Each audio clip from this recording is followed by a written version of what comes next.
6.192 grados Fahrenheit es la temperatura infernal que este elemento es capaz de soportar sin siquiera comenzar a tornarse de color rojo.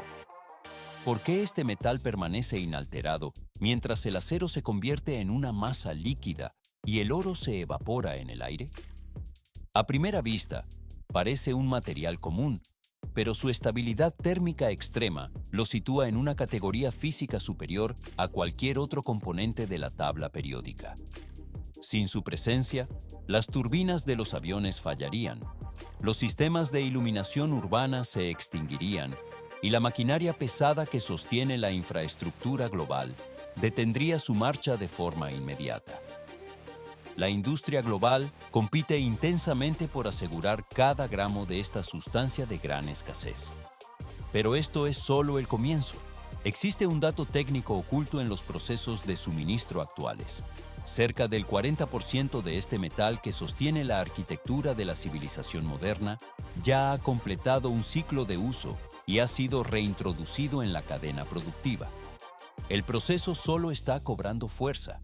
Se trata de la trayectoria técnica del elemento número 74, conocido por su resistencia estructural inigualable. 3.422 grados centígrados representan el punto de fusión más elevado entre todos los metales identificados en la corteza terrestre. Se ve cómo las superficies de otros materiales se desintegran o transforman en gas mucho antes de alcanzar este umbral crítico.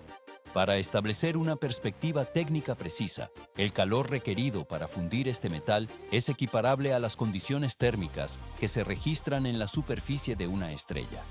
Más adelante se complica. Esta capacidad de mantener la integridad sólida bajo un estrés térmico absoluto desafía la lógica de los materiales convencionales. Se puede notar cómo la estructura atómica del tungsteno retiene su cohesión mientras el entorno a su alrededor se licúa. El equipo de fundición especializado debe operar bajo parámetros de control rigurosos, ya que la mayoría de los contenedores industriales se derretirían al intentar procesarlo en estado líquido. Esta resistencia al fuego extremo, sin embargo, constituye únicamente el punto de partida de sus propiedades mecánicas. La cámara se desliza a lo largo de las aplicaciones donde este metal es insustituible debido a su densidad y dureza. El material se prepara así para cumplir funciones donde el fallo no es una opción técnica permitida. El tungsteno posee la mayor resistencia a la tracción entre todos los metales puros conocidos en la industria. ¿Por qué un material de apariencia convencional desafía de tal forma las expectativas físicas? A primera vista, un fragmento de este elemento no se diferencia de otros metales grises, pero su estructura atómica le confiere una dureza y densidad que se sitúan en niveles excepcionales dentro de la tabla periódica. Sujetar un pequeño cubo de este material en la palma de la mano confunde el cerebro de forma inmediata. Se puede notar cómo el sistema nervioso lucha por procesar la información, ya que el peso del objeto parece imposible para su volumen reducido. El equipo de medición registra una masa que supera con creces a la del plomo o el acero, creando una sensación de pesadez artificial. El proceso de asimilación sensorial solo está cobrando fuerza. Esta densidad extrema lo torna un componente insubstituible en aplicaciones de alta exigencia mecánica. Más adelante se complica, pues no solo se trata de su masa, sino de su integridad estructural bajo presión. El metal se mantiene imperturbable frente a fuerzas externas que destruirían otras aleaciones comerciales. Se ve cómo el material no se deforma, no cede y no presenta indicios de fatiga elástica. El tungsteno no falla donde cualquier otro metal comenzaría a mostrar grietas o torsiones permanentes. La cámara se desliza a lo largo de su superficie lisa, que permanece intacta incluso tras someterse a pruebas de compresión severas. La estabilidad de sus enlaces moleculares garantiza que las dimensiones se mantengan con una precisión de micras. Todo se vuelve más complejo cuando se analiza su comportamiento en entornos de calor extremo, donde su punto de fusión supera los 3.400 grados centígrados. Esta resistencia pasiva asegura que el componente mantenga su función operativa de manera indefinida. El material está listo para moverse a la siguiente fase de procesamiento sin prisa. 3.500.000 toneladas. Ese es el volumen total estimado de las reservas mundiales de tungstenio que poseen viabilidad económica para su extracción. ¿Por qué se considera a este elemento como uno de los tesoros estratégicos más codiciados de la industria pesada? A simple vista, el tungstenio podría parecer un metal más en la vasta tabla periódica, pero su extrema escasez en la corteza terrestre lo sitúa en una categoría de rareza superior a la del hierro o el aluminio, lo que obliga a las naciones a desplegar esfuerzos logísticos masivos para asegurar su suministro. La búsqueda de este material no arroja resultados de pureza inmediata en el entorno natural. El equipo de exploración geológica identifica gradualmente la presencia del metal oculto en el interior de formaciones de roca sólida, específicamente en minerales conocidos como wolframita y scheelita. Pero esto es solo el comienzo. La cámara se desliza a lo largo de los yacimientos donde geólogos especializados emplean tecnología de punta para localizar con exactitud los vellos metalíferos. China, Rusia y Canadá operan actualmente minas de dimensiones gigantescas para arrancar este recurso de las profundidades frías de la corteza. Se puede notar cómo el proceso se transforma en una operación de resistencia física y mecánica contra la dureza del terreno. Más adelante se complica. La resistencia térmica del tungstenio, capaz de soportar temperaturas extremas, contrasta con la brutalidad necesaria para su obtención primaria en los yacimientos. Parece simple localizar un depósito mineral, pero en realidad cada descubrimiento se trata como un activo de alta importancia geopolítica debido a la baja concentración del elemento. El proceso solo está cobrando fuerza. Una vez detectados los puntos de mayor densidad por los especialistas, la fuerza bruta mecánica y los sistemas de perforación asumen el comando total de la operación de extracción. Se ve cómo las máquinas de gran tonelaje inician la ruptura de las capas de roca dura para liberar los minerales que contienen el tungstenio. Todo se vuelve más complejo cuando la profundidad aumenta, exigiendo una precisión constante en el manejo de la maquinaria pesada. Las rocas se parten con un crujido bajo la presión de las herramientas industriales, dejando expuesta la materia prima necesaria para la fabricación. El material abandona el yacimiento, pasando a una fase tranquila de transporte y clasificación inicial. 1.000 toneladas de roca sólida se fragmentan en fragmentos manejables mediante el uso de detonaciones controladas y maquinaria de alta potencia. ¿Por qué se prefiere el uso de explosivos en lugar de la excavación mecánica directa en estas superficies? A primera vista, la fuerza bruta parece el único factor, pero en realidad, la perforación previa permite que la energía se libere en puntos críticos de la estructura geológica, facilitando que las plataformas de perforación abran la tierra con una precisión técnica necesaria para la seguridad operativa. Este entorno de trabajo se define como un escenario implacable y de alto riesgo, donde el error humano no tiene cabida. Se puede notar cómo el polvo se asienta lentamente sobre la maquinaria pesada, mientras los equipos de seguridad supervisan cada movimiento de los estratos rocosos. Pero esto es solo el comienzo. Camiñões colosais, con capacidades que superan las 300 toneladas por unidad, cargan miles de toneladas de mineral de hierro durante cada jornada laboral. El equipo se desplaza gradualmente por rampas helicoidales, subiendo desde las profundidades de las minas a cielo abierto, en un flujo constante de material.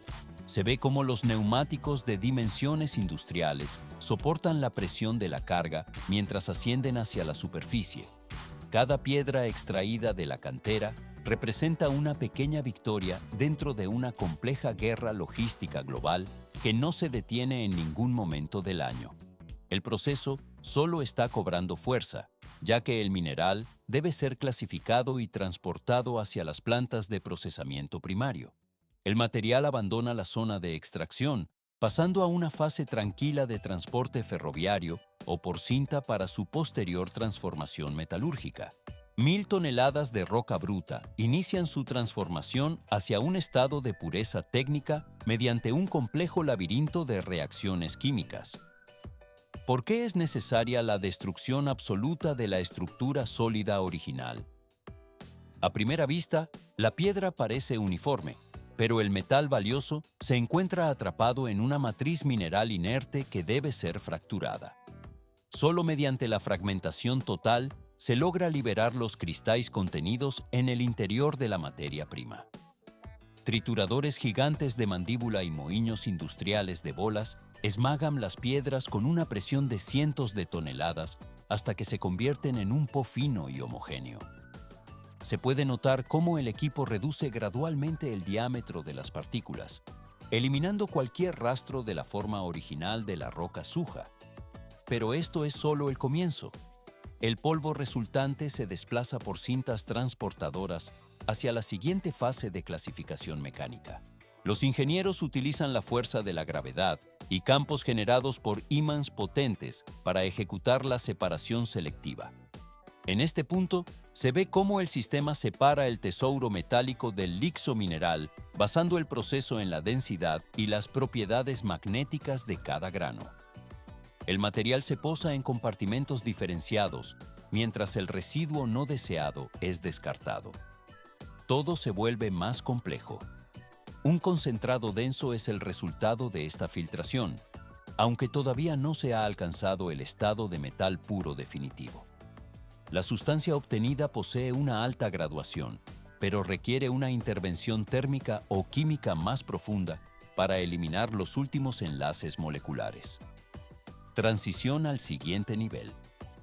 El material entra entonces en las cámaras de reacción, donde el calor y los reactivos iniciarán la fase final de conversión.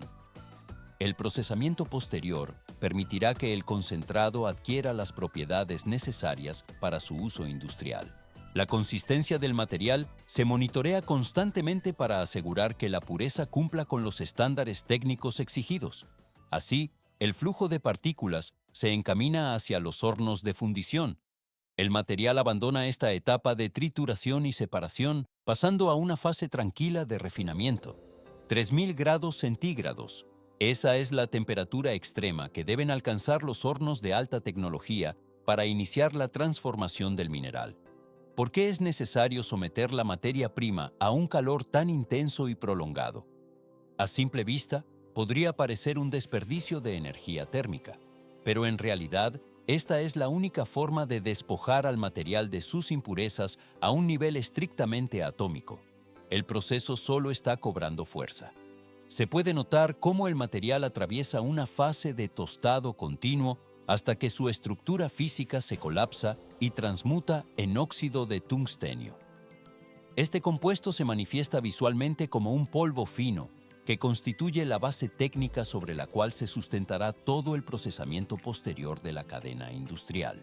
El equipo de procesamiento gradualmente desmantela la configuración natural de la materia, separando átomo por átomo para permitir una reconstrucción posterior que responda con exactitud a los requerimientos técnicos de la ingeniería moderna. Transición al siguiente nivel. El óxido de tungstenio debe someterse ahora a una desoxigenación química para convertirse finalmente en un metal sólido y funcional. Parece un proceso simple de intercambio gaseoso entre el aire y el metal, pero en realidad requiere una atmósfera controlada de hidrógeno puro dentro de cámaras de combustión especiales. Se ve cómo el polvo se transforma bajo la influencia del calor extremo, que supera con creces los 3000 grados de temperatura constante. Como resultado de esta reacción térmica y química, se obtiene un polvo de tungstenio puro que presenta una coloración gris característica y uniforme. Pero esto es solo el comienzo. Aparece aquí un detalle técnico fundamental para comprender la naturaleza de este elemento específico. Debido a que el tungstenio posee un punto de fusión extremadamente elevado, su manipulación en estado líquido resulta un desafío físico casi insuperable para los estándares industriales convencionales. Todo se vuelve más complejo.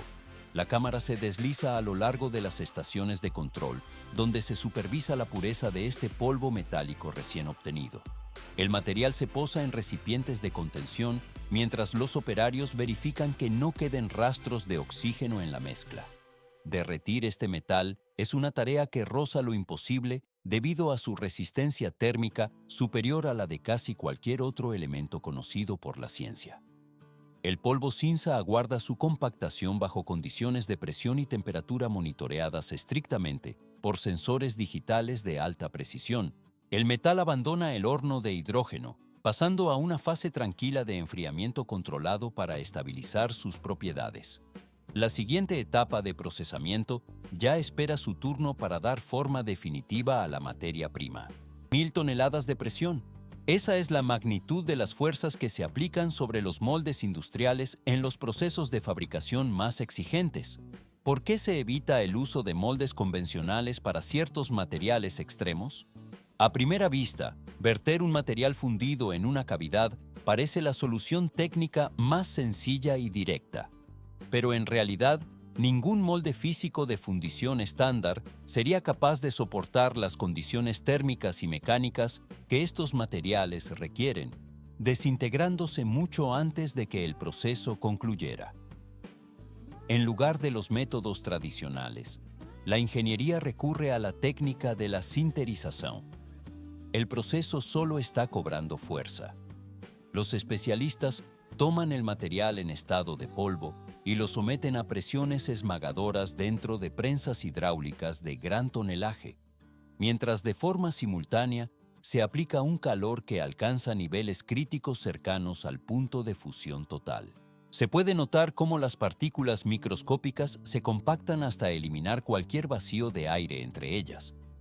Este fenómeno físico permite que los granos se fundan en una sola masa sólida y estructuralmente estable, pero con una particularidad técnica fundamental. El material nunca llega a convertirse en un estado líquido.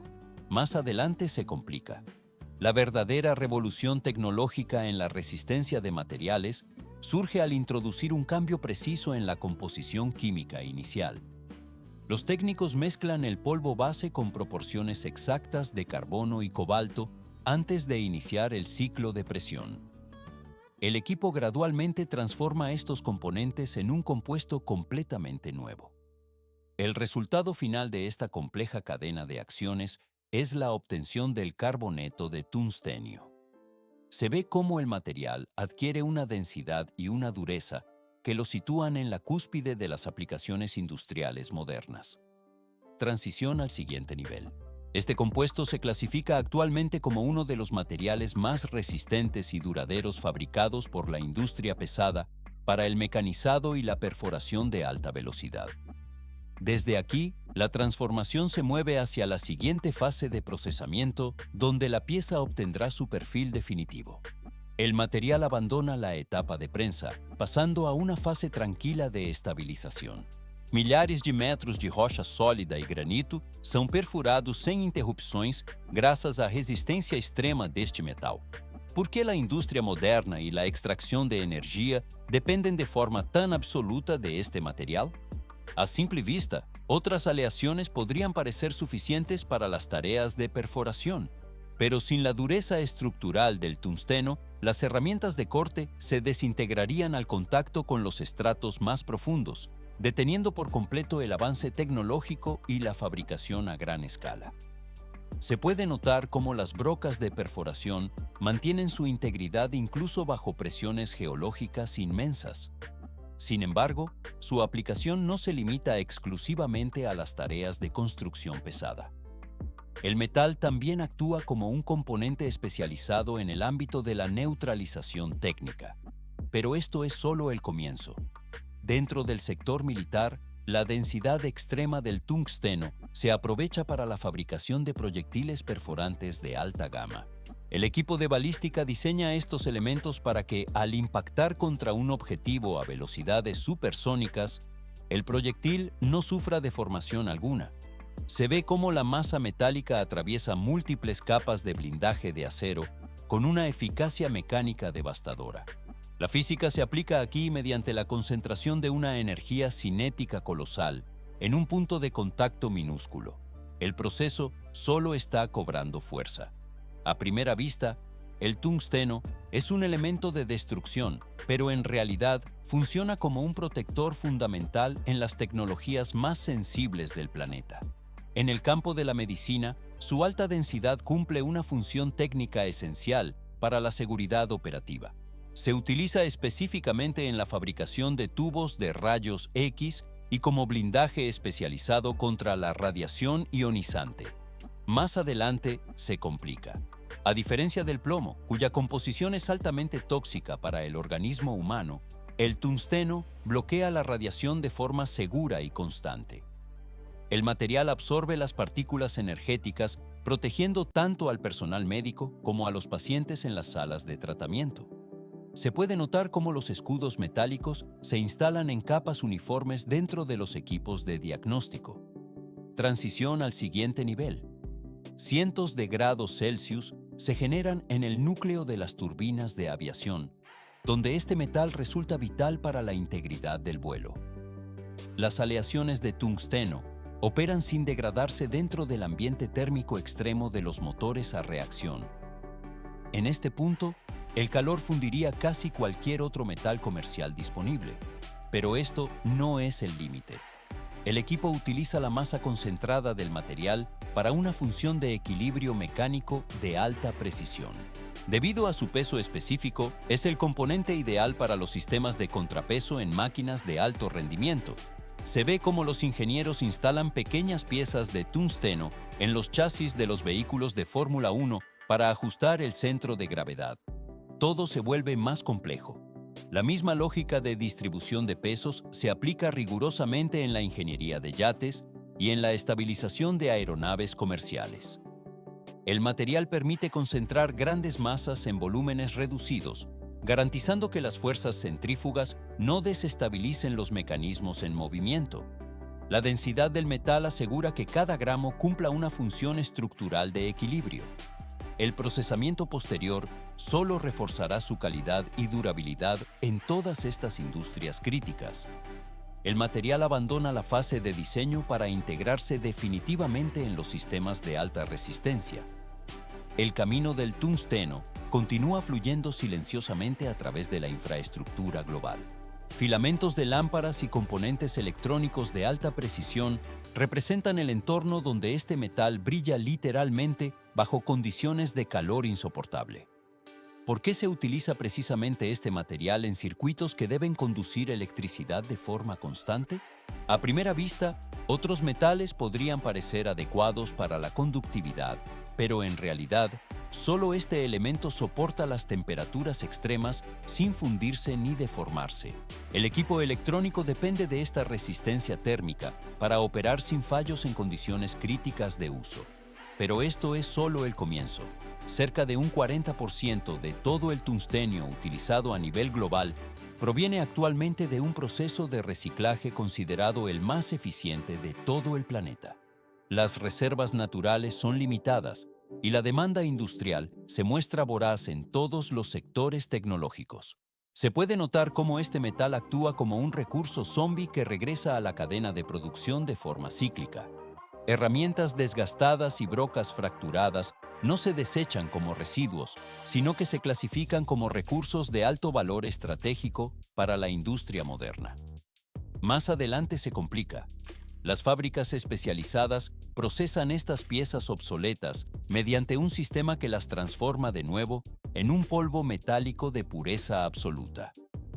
El equipo separa gradualmente los contaminantes hasta obtener la materia prima lista para ser prensada una vez más en nuevas formas. Este método resulta significativamente más económico y limpio que la detonación de montañas para la extracción de mineral virgen desde las entrañas de la Tierra. Se ve cómo la maquinaria de procesamiento convierte el metal sólido en partículas finas que mantienen sus propiedades físicas intactas. El proceso solo está cobrando fuerza. Este ciclo de carácter infinito reduce de manera drástica el impacto ambiental directo y asegura la disponibilidad constante de este recurso vital para el desarrollo humano. La tecnología demuestra así que la sostenibilidad es alcanzable mediante la gestión inteligente de los materiales existentes. El tungstenio se posiciona como algo mucho más complejo que un simple elemento químico dentro de la tabla periódica. Todo se vuelve más complejo. Representa la espina dorsal invisible de la era tecnológica actual en la que nos encontramos inmersos. Actúa como la barrera física definitiva que separa lo que es técnicamente posible de lo inalcanzable en la ingeniería pesada. Permite alcanzar mayores alturas en la aviación, realizar perforaciones a profundidades extremas en la corteza terrestre y garantizar la seguridad en diversos entornos operativos. La cámara se desliza a lo largo de las líneas de ensamblaje, donde este material se integra silenciosamente. El elemento químico cumple su función protectora mientras el material abandona la fase de procesamiento primario. El aspecto más impresionante de este metal reside en su capacidad de adaptación a los desafíos térmicos más rigurosos conocidos por la ciencia. La estructura atómica garantiza una estabilidad que pocos materiales pueden igualar bajo presión mecánica constante. Transición al siguiente nivel. El flujo de producción sigue su curso natural hacia las aplicaciones finales, donde la resistencia es el factor determinante del éxito técnico. El metal está listo para su nueva vida útil, cerrando así un ciclo de transformación perpetua. 60 millones de kilómetros.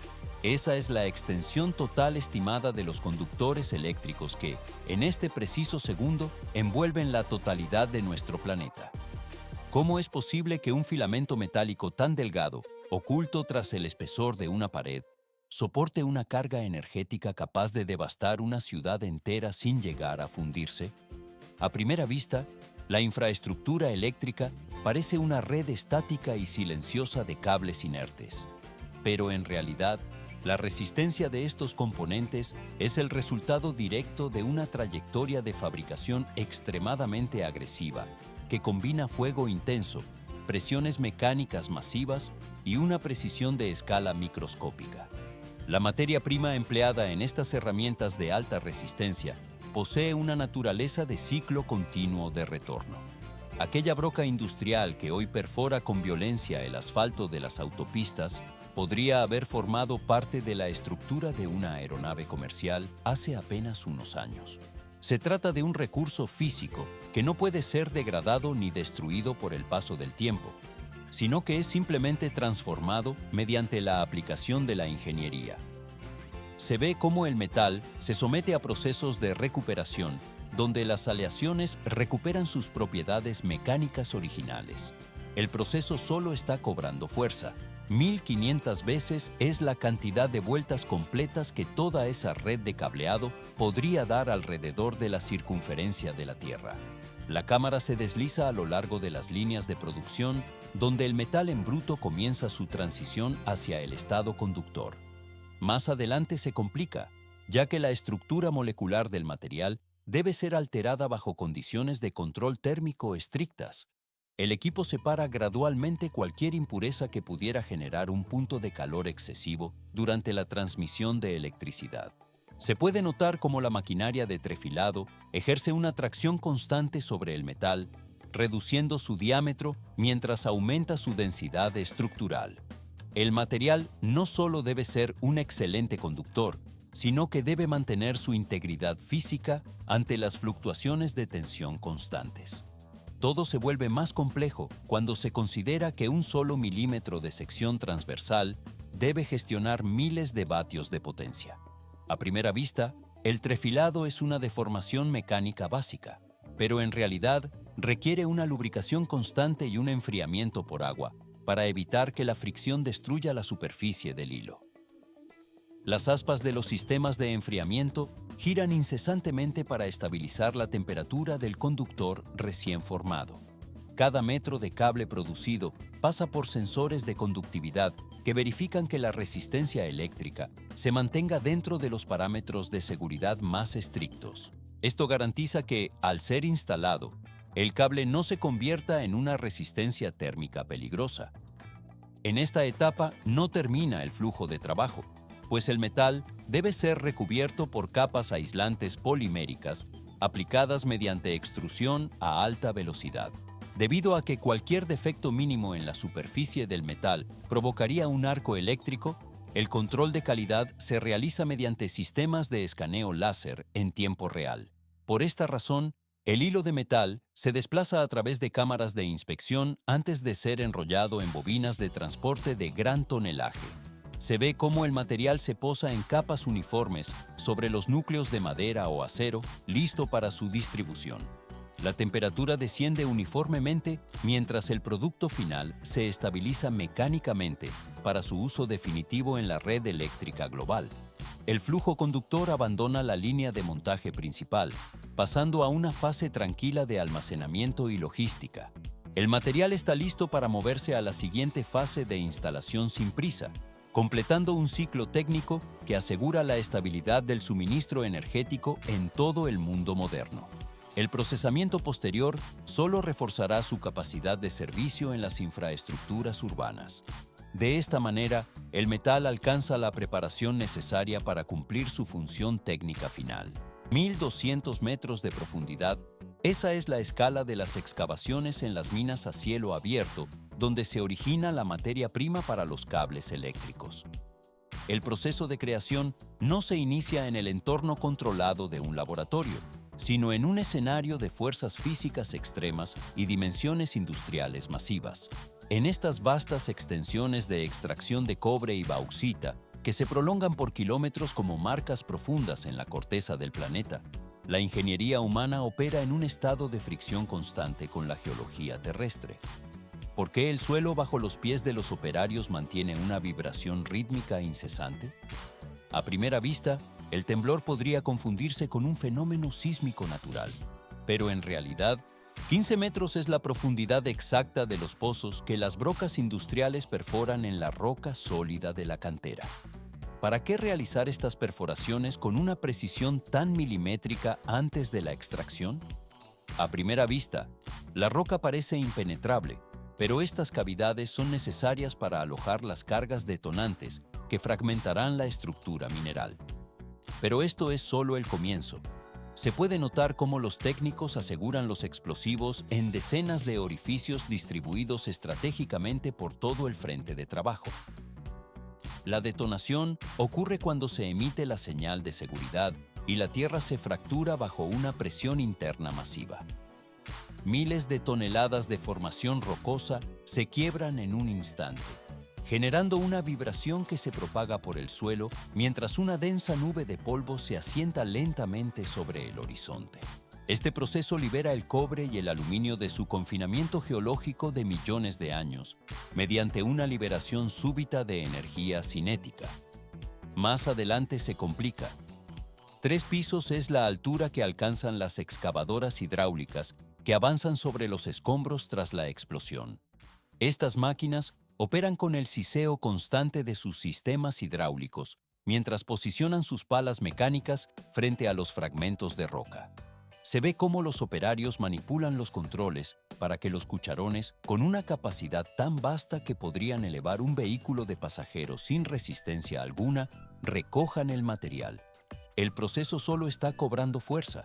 Camiones de transporte con menos de 10 años de servicio forman una flota constante que recibe la carga de las excavadoras. El equipo separa gradualmente el material útil de la roca estéril mediante el movimiento coordinado de estas máquinas gigantescas. Se puede notar cómo los neumáticos de gran escala dejan surcos profundos en el terreno mientras se dirigen hacia las estaciones de procesamiento. Transición al siguiente nivel. La materia prima cargada en las cajas de los camiones inicia su traslado hacia la fase de trituración primaria. Las unidades de transporte se desplazan con un peso que pone a prueba la potencia de sus motores diésel en cada pendiente de la cantera. La cadena de producción mantiene un flujo incesante donde cada tonelada de roca fragmentada representa una fracción del metal puro que se obtendrá. El material abandona la zona de extracción, pasando a una fase tranquila, 3 veces más alto que un operario promedio. Esa es la escala masiva que alcanzan los neumáticos de los camiones mineros en las canteras de extracción. Estos vehículos de carga pesada recorren las rutas internas de la mina, transportando toneladas de tierra bruta hacia los trituradores primarios. donde la maquinaria espera para la fase inicial de reducción. ¿Por qué se requiere una fuerza de impacto tan extrema en esta etapa del proceso? A simple vista, la roca extraída parece inmanejable por su volumen, pero sin esta fragmentación mecánica inicial, el mineral no podría ser procesado en las etapas químicas posteriores, ya que los fragmentos del tamaño de un mobiliario doméstico bloquearían los sistemas de alimentación de la refinería. Se ve cómo los bloques de piedra son triturados como si fueran simples terrones de azúcar bajo la presión de las mandíbulas metálicas de la trituradora. El equipo descompone gradualmente la materia hasta convertirla en pedazos pequeños y manejables. El proceso solo está cobrando fuerza. En este punto, la materia prima consiste únicamente en una acumulación de piedra suja y partículas de polvo en suspensión. La brutalidad mecánica de la fase de excavación cede su lugar al entorno controlado de la fundición térmica.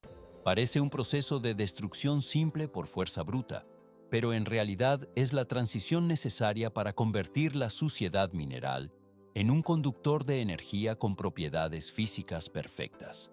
Se puede notar cómo el material abandona las cintas transportadoras para enfrentar un entorno de calor extremo. Todo se vuelve más complejo. Temperaturas que desafían cualquier escala lógica operan dentro de los hornos industriales donde se deposita el mineral bruto. Se registra un nivel de calor suficiente para alterar la estructura molecular de los metales más resistentes de forma irreversible. El equipo monitorea constantemente los sensores térmicos mientras la carga se somete a este tratamiento intensivo. Más adelante se complica. En el caso específico del aluminio, la transformación no depende solo del calor, sino que se convierte en una batalla de reacciones químicas profundas. La cámara se desliza por el exterior de las cubas electrolíticas, donde la separación de los elementos ocurre bajo condiciones críticas de energía. La escoria flota como espuma sobre la superficie del baño químico mientras los sedimentos se separan. El material alcanza la preparación para la forma definitiva, cerrando esta fase del procesamiento térmico. 1742 grados Fahrenheit.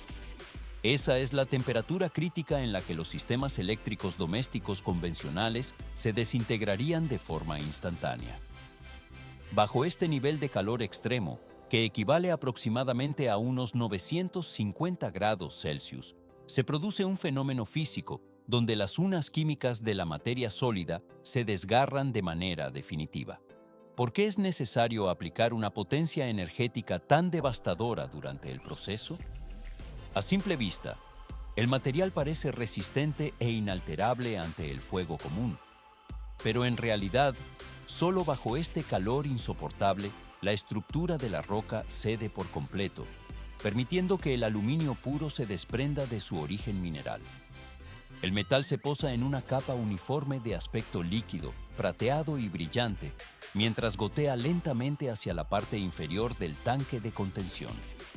Pero esto es solo el comienzo. Se puede notar cómo el flujo fundido se acumula en el fondo, formando una masa de metal líquido que fluye con una precisión técnica peligrosa. El equipo separa gradualmente la sustancia pura de los residuos, manteniendo una vigilancia constante sobre la estabilidad térmica del baño. Transición al siguiente nivel. Para el cobre, el tratamiento industrial se vuelve todavía más riguroso y demandante en términos de control físico. El metal debe ser sometido a una serie de baños electrolíticos donde la corriente eléctrica actúa con la función de un filtro microscópico de alta precisión. La cámara se desliza a lo largo de las celdas de procesamiento, donde se ve cómo la electricidad arranca sistemáticamente cada átomo de impureza presente en la estructura. Todo se vuelve más complejo a medida que el proceso busca alcanzar una pureza del 99,9%. A primera vista, un margen de error mínimo podría parecer insignificante en una escala industrial tan masiva. Sin embargo, cualquier valor inferior a este estándar de pureza absoluta resulta totalmente inaceptable para los requisitos de seguridad actuales. La presencia de una única partícula de suciedad o un contaminante microscópico posee el potencial técnico de provocar un cortocircuito fatal en el producto final. Se puede notar cómo los sensores monitorean la limpieza del flujo para evitar cualquier fallo estructural en la red. El metal alcanza finalmente la preparación para la forma definitiva, desplazándose hacia la fase de enfriamiento controlado. 8 milímetros.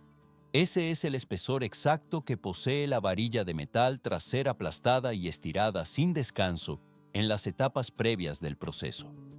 ¿Por qué se considera que 8 milímetros es todavía una medida excesiva para la industria actual? A simple vista, el material parece listo para su uso, pero la creación de los cables modernos exige una finura que la laminación simple no puede alcanzar. Sin esta reducción extrema, el metal carecería de la flexibilidad necesaria para formar las fibras que sostienen estructuras masivas, por lo que el proceso se traslada ahora a la fase de trefilado. La ingeniería se vuelve microscópica en este punto de la línea de producción. Se puede notar cómo las barras metálicas son arrastradas con fuerza mecánica a través de una sucesión de orificios con diámetros decrecientes, denominados hileras. Estas piezas de alta resistencia, fabricadas frecuentemente con diamante industrial, actúan como moldes de reducción por presión. Pero esto es solo el comienzo. Decenas de kilómetros por hora es la velocidad a la que el metal atraviesa la maquinaria. El equipo gradualmente obliga al material a alargarse y reducir su sección transversal hasta alcanzar una redondez absoluta y perfecta. En esta etapa no termina la transformación. De una varilla sólida y robusta, el metal se convierte en un hilo con un espesor inferior al de un cabello humano, bajo una dinámica de violencia física estrictamente controlada.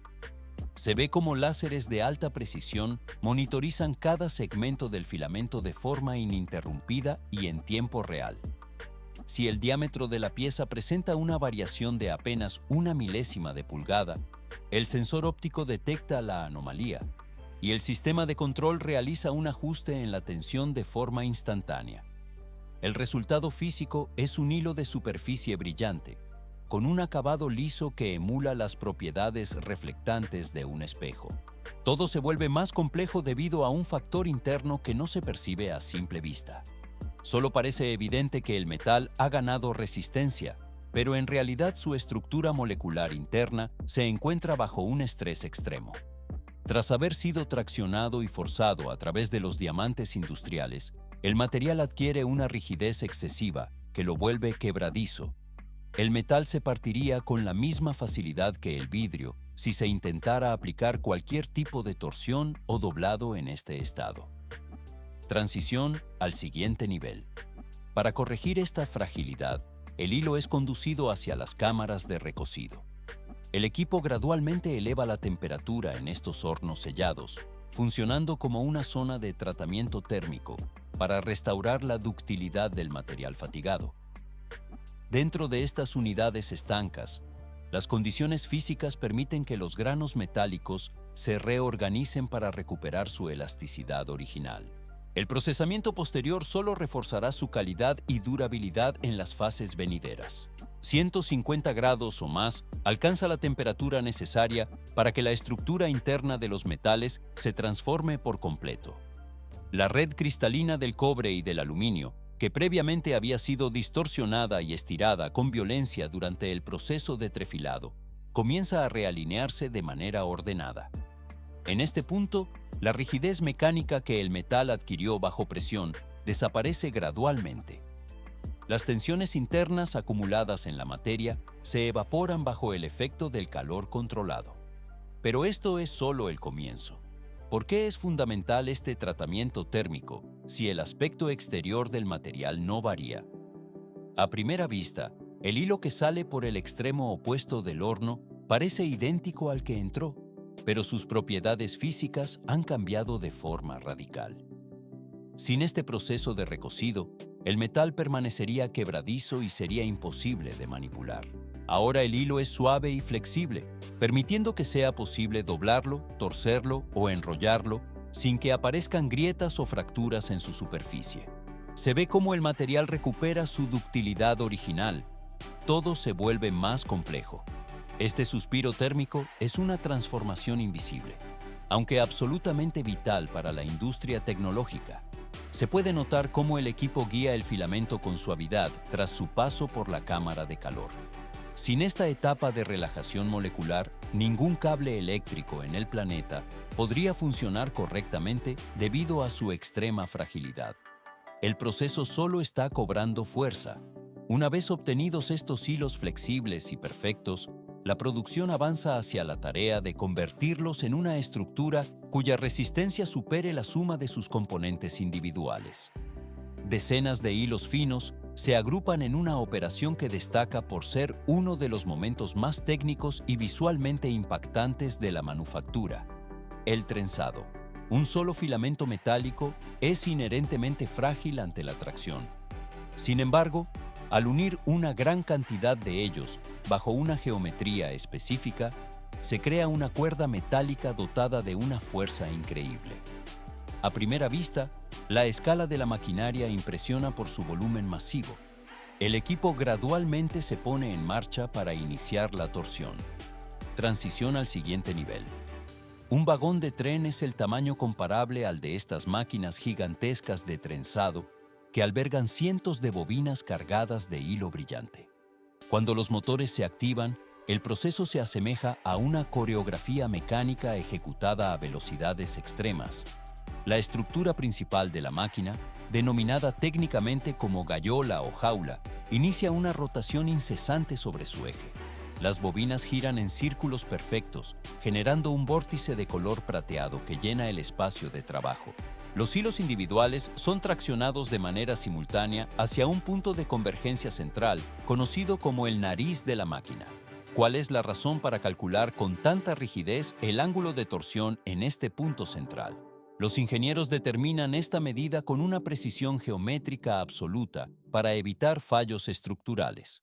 Si la torsión se ejecuta con demasiada fuerza, el cable resultante adquiere una rigidez excesiva y provoca un desperdicio innecesario de metal precioso. Por el contrario, si la unión es demasiado laxa, el cable corre el riesgo de desmoronarse durante las operaciones de instalación en el campo. El metal se posa en una capa uniforme sobre la estructura trenzada mientras la torsión avanza. Más adelante se complica. Todo sucede en un entorno de movimiento constante, donde el ojo humano apenas distingue los detalles individuales.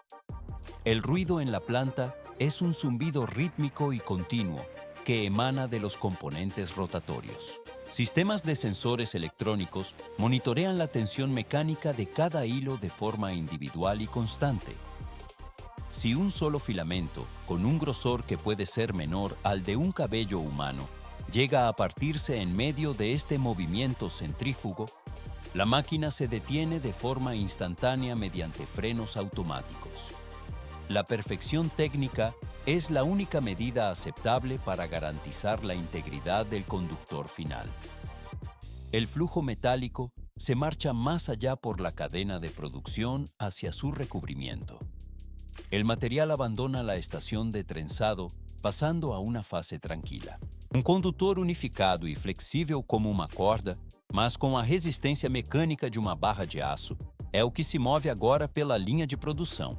Este elemento metálico possui a capacidade física de conduzir a corrente elétrica necessária para sustentar o funcionamento da sociedade moderna.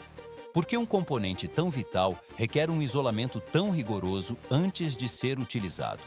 A resposta reside na sua letalidade imediata, pois, nesta etapa de metal nu, o contato direto com a carga ativa resultaria em uma falha fatal para qualquer organismo vivo. Por este motivo, o condutor deve receber uma armadura técnica que garanta a segurança operacional. Agora, a metalurgia cede lugar à química industrial de alta precisão. O condutor de metal desprotegido avança pela linha de extrusão para ser revestido por sua pele protetora, processo conhecido tecnicamente como isolamento. Em grandes silos de tonalidade prateada, toneladas de minúsculos grânulos de plástico, compostos por cloreto de polivinila ou polietileno de alta especificação, aguardam o processamento. Mais adiante se complica. Estas partículas assemelham-se a pequenas contas brancas ou transparentes que permanecem em repouso até serem acionadas pelo sistema. O equipamento de sucção transporta esses grânulos para o interior de uma máquina que opera sob o princípio de uma pistola de cola quente industrial de potência massiva. Através de resistências elétricas, o plástico é aquecido gradualmente até se transformar em uma pasta viscosa, densa e completamente homogênea. Se pode notar como o fio de metal atravessa o centro exato de uma cabeça de aço de alta resistência, enquanto o polímero derretido é injetado sob pressão ao seu redor. Este processo assemelha-se ao revestimento de uma estrutura cilíndrica, porém executado com uma precisão medida em micrômetros. A camada de plástico aplicada deve manter uma concentricidade perfeita em relação ao núcleo metálico. Se a espessura for minimamente menor em um dos lados, a eletricidade encontra um caminho de menor resistência, o que pode resultar em arcos elétricos, incêndios ou falhas catastróficas em toda a rede. O processo só está cobrando força. Assim que o plástico em estado de fusão adere à superfície do metal, o cabo é conduzido para mergulhar em uma piscina de resfriamento de grande extensão preenchida com água fria. O choque térmico ocorre de forma imediata e controlada para estabilizar o material. Sob a influência da baixa temperatura, o plástico endurece instantaneamente, travando sua geometria e forma final de maneira permanente. A câmera se desliza ao longo da calha de água, onde o vapor se dissipa enquanto o isolamento se consolida. Mas, para condutores de maior envergadura, como os que são instalados sob o pavimento das grandes cidades, uma única camada protetora não é suficiente para as exigências do terreno. À primeira vista, o revestimento parece concluído, mas na realidade, estes cabos de grande porte exigem proteções suplementares. Eles recebem camadas adicionais de blindagem e bainhas externas significativamente mais grossas, projetadas para resistir à corrosão química, ao contato com óleos industriais e à pressão mecânica do solo. Transição ao seguinte nível. Cada nova camada é depositada com a mesma precisão técnica, assegurando que o núcleo condutor permaneça isolado de qualquer agente externo que possa comprometer sua integridade. O equipamento monitora constantemente a integridade da superfície através de sensores laser que detectam irregularidades invisíveis ao olho humano. O metal se posa em uma estrutura multicamada que combina a flexibilidade necessária para a instalação com a robustez de um componente estrutural. Todo o conjunto se move de forma rítmica através dos guias rotativos da fábrica. O processamento posterior apenas reforçará sua qualidade e durabilidade para as décadas de serviço que virão pela frente. 150% de la tensión nominal es la carga eléctrica mínima que deben soportar estos conductores antes de ser aprobados. ¿Por qué someter a un cable de acero y polímeros a condiciones tan extremas que rozan la destrucción total? A primera vista, la armadura de acero parece suficiente para que los cables submarinos sobrevivan a la presión esmagadora de las profundidades oceánicas, pero la realidad técnica exige una certeza absoluta. Una falla en este componente no representa un simple inconveniente doméstico, sino que podría dejar a un hospital entero sin suministro energético o provocar un incendio catastrófico en un edificio de gran altura. El proceso de verificación solo está cobrando fuerza en la denominada Cámara de Control de Calidad. Los ingenieros no confían en la resistencia aparente, sino que transforman el laboratorio en una sala de pruebas críticas donde cada metro de material es evaluado. Se puede notar cómo los técnicos preparan los terminales para la primera fase del examen. Primero se ejecuta el ensayo de rigidez dieléctrica mediante alta tensión. Una descarga de voltios, muy superior a cualquier carga que el cable encuentre durante su vida operativa real, es disparada a través de su núcleo de cobre. Los especialistas monitorean los equipos con precisión de microamperios para localizar cualquier fuga de corriente o debilidad microscópica en el aislamiento. Todo se vuelve más complejo al entender la física del proceso. Es comparable a intentar inflar un globo hasta su límite físico.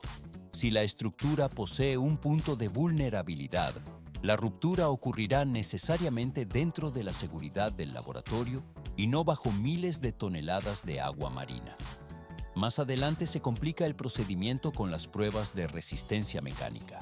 Se ve cómo máquinas de tracción hidráulica sujetan los extremos del cable y comienzan a estirarlo con una fuerza medida en toneladas hasta alcanzar el límite de ruptura. El equipo separa gradualmente las fuerzas para observar el comportamiento elástico del metal y el plástico. La cámara se desliza a lo largo del banco de pruebas, mientras la tensión aumenta progresivamente. El objetivo técnico es garantizar que los componentes no se separen ni pierdan su integridad estructural ante el estiramiento. En esta etapa no termina la supervisión, ya que el factor térmico es igual de crítico para la seguridad a largo plazo. Fragmentos del cable son introducidos posteriormente en cámaras de combustión controlada. Se puede notar cómo las llamas envuelven la cubierta exterior para verificar la capacidad ignífuga y la resistencia del aislamiento ante temperaturas extremas. Los sensores térmicos registran la velocidad de carbonización y la emisión de gases para asegurar que el material no propague el fuego. Transición al siguiente nivel. El equipo de medición registra los datos finales mientras las muestras se enfrían lentamente tras las pruebas de calor. El material abandona la fase de tortura técnica, pasando a una fase de validación definitiva. Así, el cable alcanza el estándar de seguridad necesario para su despliegue final en el lecho marino. 60 milhões de quilômetros de cabo. Essa é a extensão total da produção de uma indústria global que gera 200 bilhões de dólares anualmente. Para que someter a estes filamentos a processos de fabricação tão extremos em plantas industriais de escala masiva? A primera vista, un cable eléctrico parece un objeto cotidiano sin mayor complejidad técnica, pero en realidad, el conductor que atraviesa las paredes de cualquier edificación ha superado una cadena de transformaciones físicas que comienzan con la detonación de roca en minas de cobre profundas. El metal se extrae tras explosiones controladas y se somete a una fundición química de alta temperatura antes de ser procesado. Se puede notar cómo el cobre refinado atraviesa hileras de diamantes industriales para ser estirado hasta alcanzar el diámetro exacto requerido por la normativa. Pero esto es solo el comienzo. El equipo somete al hilo a un proceso de curado mediante calor intenso para estabilizar sus propiedades moleculares antes de su aislamiento. Un vórtice mecánico trenza los filamentos con una velocidad constante, creando estructuras capaces de soportar tensiones mecánicas y eléctricas elevadas. Se ve cómo las máquinas aplican capas de polímeros protectores que luego son puestas a prueba mediante descargas de alta tensión y exposición directa al fuego. El proceso solo está cobrando fuerza. Estas piezas de ingeniería actúan como arterias que transportan la energía necesaria para mantener la operatividad de los centros urbanos de forma ininterrumpida. Toneladas de sal puro fueron esparcidas sobre tierras fértiles por agricultores en el desierto de Nevada durante el año 2023. ¿Por qué razón un productor agrícola decidiría cubrir su suelo cultivable con un mineral que habitualmente inhibe el crecimiento vegetal? La acción fue calificada como una pérdida financiera total por los observadores externos en un primer momento. Sin embargo, este procedimiento técnico no destruyó la capacidad productiva de la región, sino que alteró su composición química fundamental. 400 veces fue el incremento registrado en la cosecha tras la aplicación de este método de saturación mineral en el terreno. La cámara se desliza a lo largo de las extensiones de tierra blanca, donde el polvo de sal se asienta lentamente sobre la superficie del desierto. Más adelante se complica. Lo que parecía un suelo inerte se transformó en una base biológica de alta eficiencia mediante una reacción química calculada bajo el sol de Nevada. El equipo de especialistas observó cómo la estructura del suelo respondía a la salinidad inducida en una sola temporada de trabajo. Se puede notar la transición de un desierto estéril a una zona de alta producción económica gracias a la gestión de los minerales subterráneos. Todo se vuelve más complejo cuando se analiza la interacción entre el agua de riego y los depósitos de sal acumulados. Nevada presenta condiciones térmicas extremas que obligan a los ingenieros y agricultores a desarrollar estrategias de resistencia técnica fuera de lo común. El calor ambiental influye directamente en la tasa de evaporación y en la concentración de los elementos químicos presentes en la capa superior de la Tierra. A primera vista, el riesgo era inaceptable, pero el resultado operativo validó la intervención física en el ecosistema. Los sensores registran los niveles de nutrientes mientras la maquinaria pesada prepara la siguiente fase de recolección en los campos de cultivo.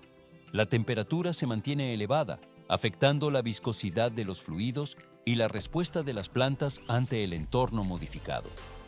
El material biológico alcanza la preparación para la forma final de su desarrollo.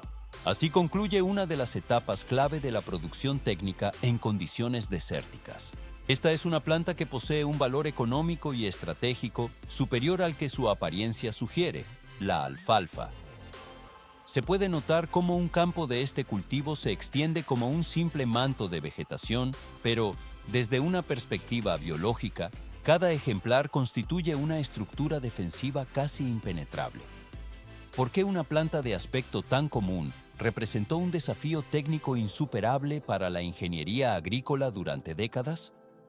La respuesta reside en un secreto mecánico oculto en su arquitectura interna. Cada pequeña flor de color púrpura protege un sistema de defensa de naturaleza brutal. Es, en esencia, una trampa física diseñada con una precisión asombrosa.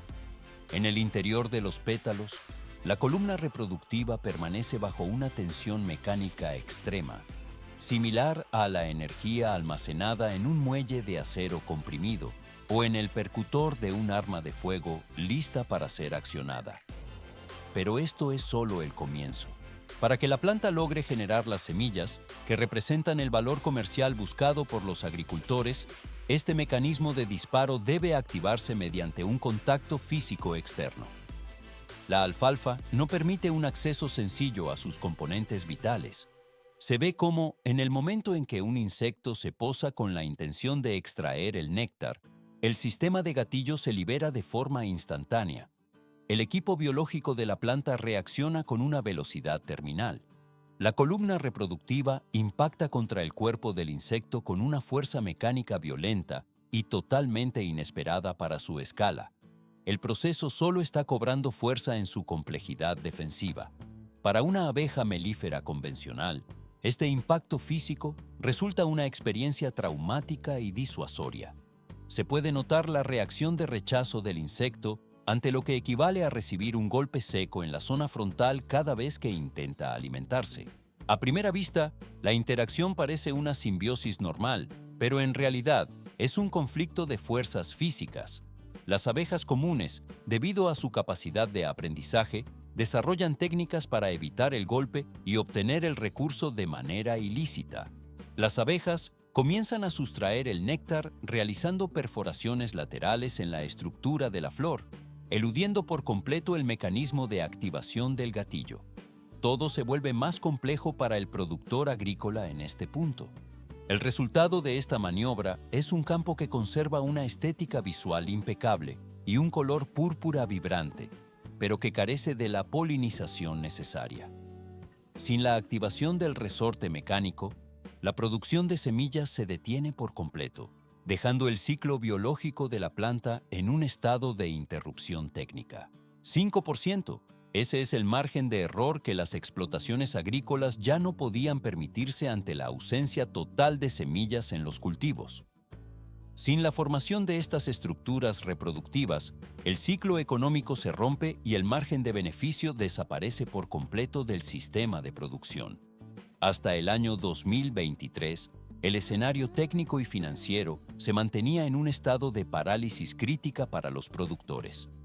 Los rendimientos anuales disminuían de forma constante, desapareciendo de los balances contables con la misma facilidad con la que el grano se desliza entre los dedos. Pero esto es solo el comienzo.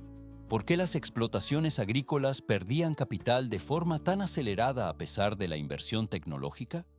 Las instalaciones estaban consumiendo presupuestos masivos en recursos hídricos y complejos sistemas de fertilización destinados a organismos vegetales que, sistemáticamente, fallaban en su proceso de reproducción. La inversión no generaba el retorno esperado porque la maquinaria biológica de la planta no completaba su fase final. Se puede notar cómo la salinidad del suelo aumentaba progresivamente, alterando la composición química de la superficie cultivable y degradando su estructura mecánica. Los costes operativos de producción escalaron hasta alcanzar niveles financieros que resultaban técnicamente insostenibles para cualquier administración rural. El equipo tecnológico convencional, compuesto por maquinaria pesada y soluciones químicas de última generación, demostró su ineficacia frente a la resistencia biológica de una floración que no prosperaba.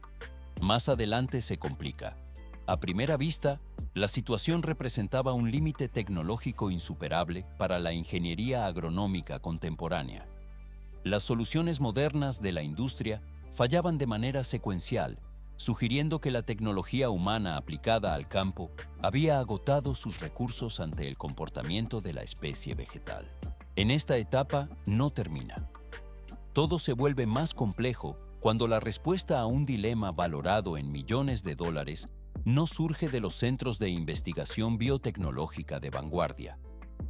En lugar de un laboratorio de alta complejidad, el origen de la solución se localizó en el archivo físico de una universidad, entre documentos acumulados durante décadas. El proceso solo está cobrando fuerza. La doctora Clara Martínez, durante el análisis de registros técnicos descartados que databan de la década de 1970, identificó un esquema fundamental. Se trata del diseño estructural desarrollado por un ingeniero cuyo trabajo había permanecido fuera de los circuitos académicos y comerciales durante 50 años. Se ve como el trazo de los planos antiguos detalla un mecanismo técnico específico que la industria actual había pasado por alto. El material gráfico recuperado abre una nueva vía de investigación para la recuperación del ciclo productivo. Esta abeja operaria no posee una reina a la cual servir.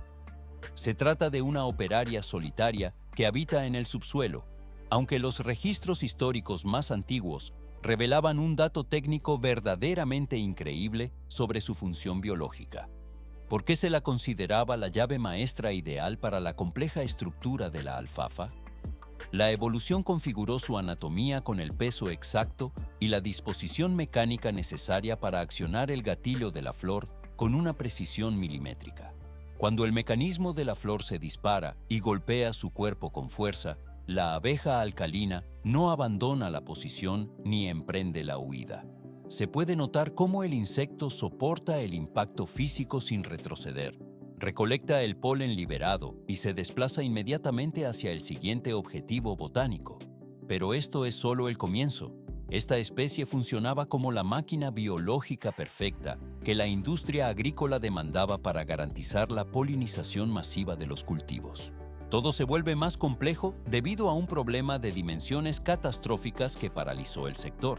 Este ingeniero natural se encontraba prácticamente desaparecido y se consideraba funcionalmente extinto en las vastas áreas agrícolas del estado de Nevada.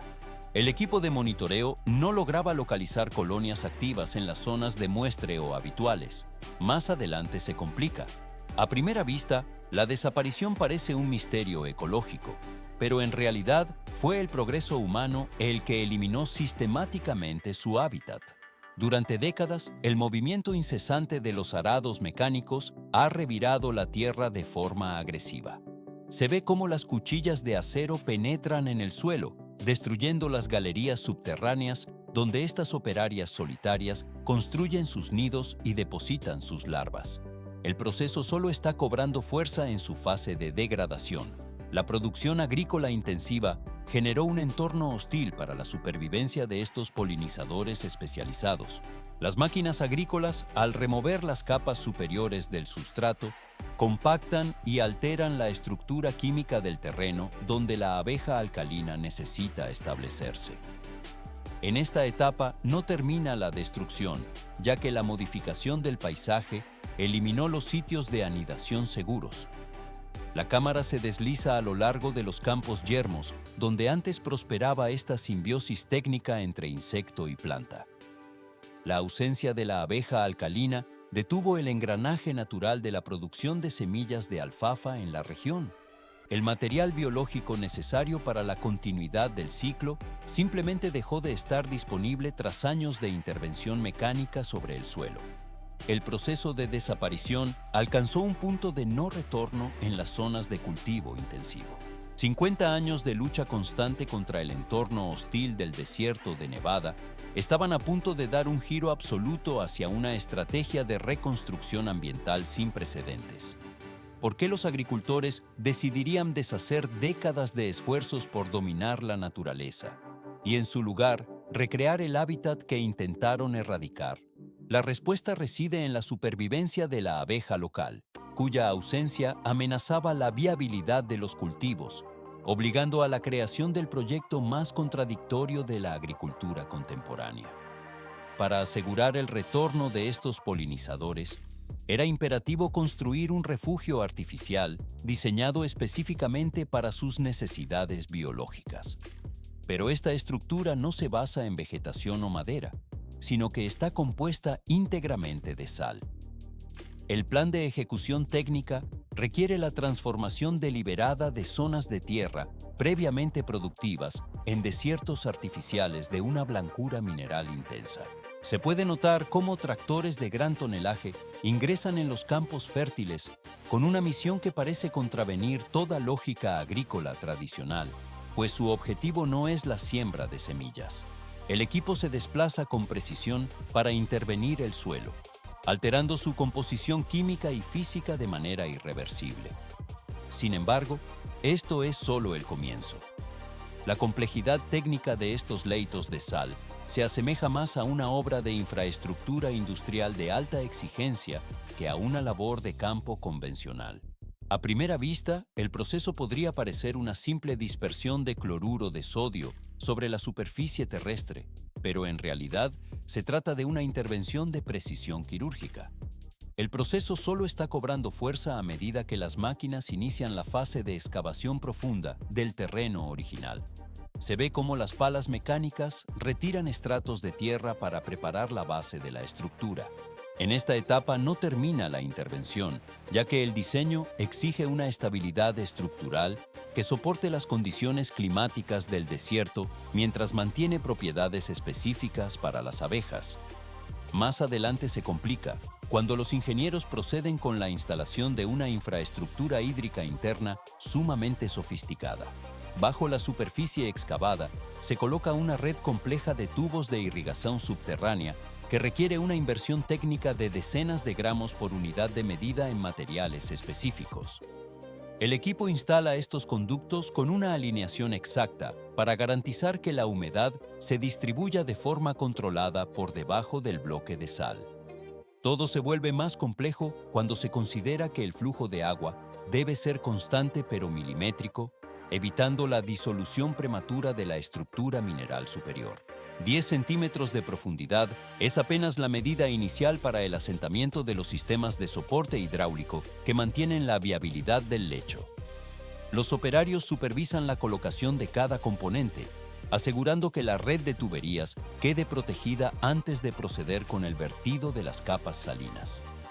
El metal de las herramientas de medición brilla bajo el sol mientras los técnicos verifican que no existan fugas en el sistema de presión. Transición al siguiente nivel. Una vez asegurada la base tecnológica subterránea, el terreno está preparado para recibir las toneladas de sal que definirán el nuevo paisaje artificial. Se puede notar cómo el polvo blanco se asienta en capas densas y uniformes sobre la red de irrigación recién instalada, ocultando por completo la tecnología que late debajo. El material mineral se compacta gradualmente bajo el peso de rodillos mecánicos que circulan a una velocidad constante y reducida. Este proceso garantiza que la superficie sea lo suficientemente sólida para resistir la erosión, pero adecuada para las funciones biológicas que se pretenden fomentar. Así, el entorno transformado comienza a estabilizarse, quedando listo para la fase operativa donde la ingeniería y la biología deben coexistir. El material alcanza la preparación adecuada para la forma final de este ecosistema inducido. 1000 toneladas de sal industrial se desplazan sobre el terreno para transformar la superficie por completo.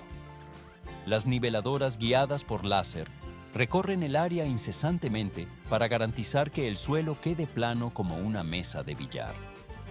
¿Para qué cubrir hectáreas de tierra fértil con una densa capa de cristales blancos? A simple vista, este proceso parece una degradación deliberada del ecosistema agrícola. Pero sin esta base salina, el suelo no podría soportar las condiciones térmicas extremas necesarias, ya que el salitre extrae la humedad desde las profundidades del subsuelo para sellar la cara superior de forma hermética. 48 horas era el tiempo de vida que los críticos externos pronosticaban para el proyecto. El calor extremo del desierto, según estas opiniones, terminaría por eliminar a la población de insectos en un tiempo récord. Durante las primeras jornadas, el silencio dominó el paisaje, sin que se registrara movimiento alguno sobre la superficie blanca y salina. Parecía que el capital invertido se había disipado sin dejar rastro en el terreno inerte. ¿Por qué se mantenía esta inmovilidad absoluta sobre la costra de sal? A primera vista, la ausencia de actividad sugería un colapso total de la iniciativa biológica. Pero en realidad, la estabilidad de la capa superior era la señal de que el proceso de adaptación estaba siguiendo su curso natural lejos de la superficie. La tensión en las instalaciones agrícolas aumentó de manera notable ante la falta de resultados visibles. Un fracaso en esta etapa no solo representaría una pérdida financiera de gran escala, sino que se transformaría en un motivo de descrédito profesional ante la opinión pública. Los medios de comunicación ya difundían noticias que daban por sentado el fracaso de la operación en Nevada. Se puede notar cómo el desierto permanecía impasible bajo el sol, mientras las dudas sobre la viabilidad del plan crecían en el exterior. Pero esto es solo el comienzo. El equipo de expertos ignoraba la actividad que se desarrollaba centímetros por debajo de sus botas. Mientras la percepción externa era de derrota, una estructura de ingeniería biológica de dimensiones masivas comenzaba a cobrar forma en el subsuelo. Se ve cómo la crosta de sal protegía un entorno donde el ejército subterráneo iniciaba su activación operativa. Bajo esa superficie aparentemente hostil, el sistema de irrigación mantenía los niveles de humedad en un punto de equilibrio exacto. Más adelante se complica. Las sabelas alcalinas no se limitan a la perforación de simples cavidades, sino que ejecutan la construcción de infraestructuras urbanas complejas. En la oscuridad total del suelo, cada hembra actúa como una unidad de minería especializada con capacidades de alta precisión. El proceso solo está cobrando fuerza. 50 centímetros de profundidad es la distancia que alcanzan los túneles verticales que estas especialistas perforan en la tierra. Se puede notar cómo la forma de cada conducto es perfectamente circular, sin desviaciones en su trayectoria hacia el interior.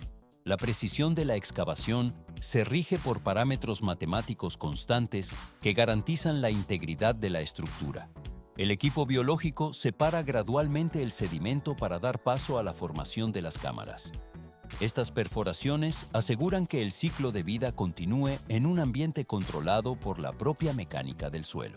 Todo se vuelve más complejo cuando la escala de la construcción se multiplica por miles de unidades individuales trabajando en sincronía. El material extraído se posa en una capa uniforme alrededor de las entradas, señalando el éxito de la fase inicial de cimentación. Así el proceso cierra esta fase, abriendo el camino a la formación de la colonia. Milhares de grãos de sedimento se unem para cimentar as paredes dos túneis, estruturando tubos lisos e de alta resistência que impedem qualquer tipo de desmoronamento. Por que uma estrutura subterrânea tão complexa não colapsa sob o peso do solo superior? A engenharia biológica utiliza a umidade e a compactação para garantir a estabilidade das vias.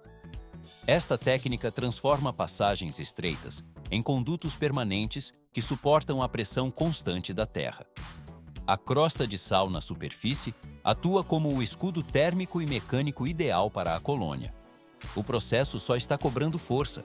Esta camada mineral reflete o calor excessivo do sol e apresenta uma dureza intransponível para predadores externos. Milhões de abelhas alcalinas emergem simultaneamente dos leitos de sal, enquanto uma vibração constante e um zumbido grave preenchem o ar sobre os campos de alfafa.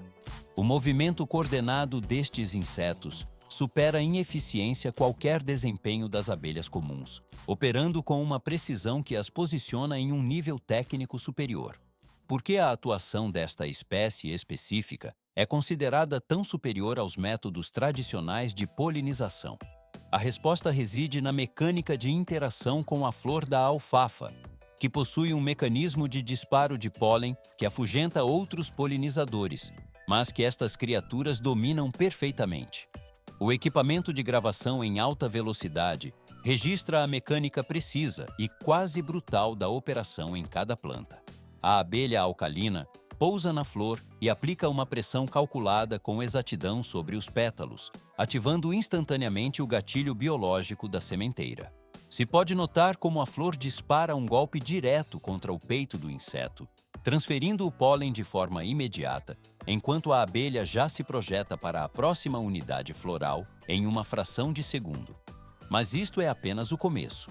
As criaturas atuam como máquinas biológicas programadas para uma tarefa técnica específica, sem qualquer hesitação ou desvio de comportamento durante o ciclo de trabalho. A velocidade da polinização nos campos dobra e triplica conforme os enxames avançam de forma sistemática pela plantação. As flores roxas perdem sua coloração e murcham rapidamente, um indicador técnico visual de que o processo de polinização foi executado com sucesso absoluto. Vagens de sementes começam a inchar sob o efeito da fertilização, ganhando peso até curvar fisicamente os caules das plantas de alfafa. A observação direta dos agricultores revela uma transformação estrutural na densidade da safra que desafia as expectativas iniciais do projeto. Todo o processo ganha força conforme as colheitadeiras mecânicas iniciam o processamento da biomassa ao final da estação de crescimento.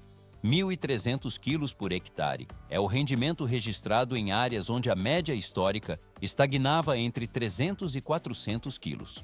Esta disparidade técnica representa um aumento de produtividade situado entre 300 e 400% em relação aos métodos convencionais.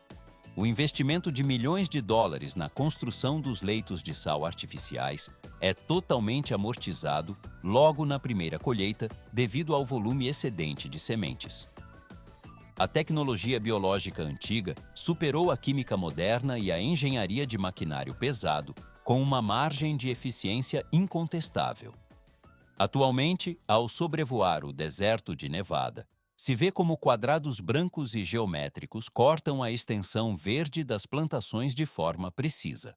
Mais adelante se complica, pois estas estruturas não são falhas no terreno, mas sim complexos habitacionais projetados para sustentar os ciclos de vida dos polinizadores. Parece simples focar o progresso apenas na criação de novos circuitos e drones de alta tecnologia em laboratórios isolados. No entanto, nesta região, a indústria assimilou uma lição de engenharia baseada na humildade operacional e na observação da natureza. A coragem de integrar sistemas naturais ao ambiente industrial permitiu um avanço técnico que a maquinaria isolada não conseguiria replicar. O processamento posterior apenas reforçará sua qualidade e durabilidade. 8 de cada 10 ostras servidas en los establecimientos de lujo de ciudades como París o Nueva York provienen de una única nación. ¿Por qué este dato genera una crisis ambiental de proporciones masivas? A primera vista, el consumo de este molusco parece una actividad puramente gastronómica, pero en realidad esconde un residuo de extrema toxicidad que se acumula sin control. El proceso de gestión de desechos solo está cobrando fuerza ante la magnitud del problema. Millones de dólares en semillas adicionales representan el beneficio económico de recuperar el equilibrio en este ciclo productivo. Se puede notar cómo el equipo especializado trabaja para revertir el daño causado por la extracción desmedida de recursos naturales. Más adelante se complica, ya que la acumulación de materiales no procesados genera un impacto directo en los ecosistemas locales. Montañas blancas de desechos se elevan en el paisaje, resistiéndose a la degradación natural durante décadas. En el territorio de China, Estas cordilleras compuestas por billones de cascas entran en un estado de descomposición que altera la atmósfera. Se ve cómo los gases liberados saturan el aire, creando un entorno hostil para las poblaciones cercanas, mientras la materia orgánica se degrada lentamente bajo el sol. Todo se vuelve más complejo al analizar la química del entorno. Este residuo mortal constituye, paradójicamente, el único remedio para terrenos agrícolas que sufren un proceso de acidificación extrema. El suelo está muriendo, alcanzando niveles de acidez comparables a los del jugo de limón, lo que impide cualquier tipo de cultivo eficiente. Transición al siguiente nivel. La ingeniería busca convertir esta catástrofe ambiental en un recurso valioso denominado oro blanco. 11.200 kilómetros es la longitud total de la línea costera que posee China actualmente. Esta frontera marítima ha sido sometida a una transformación estructural para convertirse en la mayor central de procesamiento de recursos marinos del planeta. El equipo gradualmente desplaza toneladas de materia prima a lo largo de este litoral para su tratamiento industrial. Y esto no es el límite del alcance logístico. La cámara se desliza a lo largo de las instalaciones donde se procesan los excedentes que antes eran considerados contaminantes. Los números que sustentan la demanda global obligan a una operación de escala microscópica y macroscópica simultáneamente para salvar la agricultura. El polvo se asienta en las plantas de tratamiento mientras los sistemas automatizados separan los componentes minerales de las cascas. Se puede observar cómo las aspas de las trituradoras giran incesantemente para convertir el desecho en un neutralizador de suelos de alta eficiencia. El equipo separa gradualmente las impurezas para asegurar que el producto final sea apto para la distribución en campos de cultivo agotados.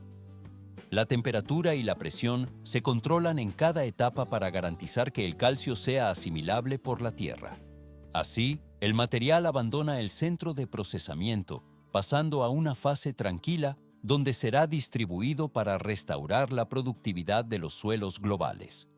El flujo de este nuevo recurso se marcha más allá por la cadena de suministro internacional. 9 millones de toneladas de ostras se producen anualmente, una cifra que sobrepasa la capacidad combinada de potencias como Estados Unidos, Francia y Japón. ¿Por qué este volumen masivo de alimento genera una crisis ambiental de tal magnitud en lugar de ser un recurso eficiente? A primera vista, la escala de producción sugiere un éxito comercial absoluto, pero la estructura biológica de este molusco impone una realidad técnica inevitable que complica todo el ciclo de aprovechamiento. Solo el 10% del peso total de la ostra corresponde a la carne destinada al consumo humano. El 90% restante consiste en una protección de carbonato de calcio con una dureza similar a la roca, cuya descomposición natural requiere de varios siglos para completarse. Pero esto es solo el comienzo. Se puede notar cómo esta disparidad biológica produce un residuo sólido que no tiene una salida inmediata en el mercado. 6.600.000 libras de conchas terminan desechadas cada año sin un proceso de degradación acelerado. El equipo logístico se enfrenta a un material que no se desintegra, sino que se acumula de forma mecánica y persistente. Se ve cómo la geografía de las provincias de Fujian y Guangdong se transforma gradualmente bajo el peso de estos restos calcáreos.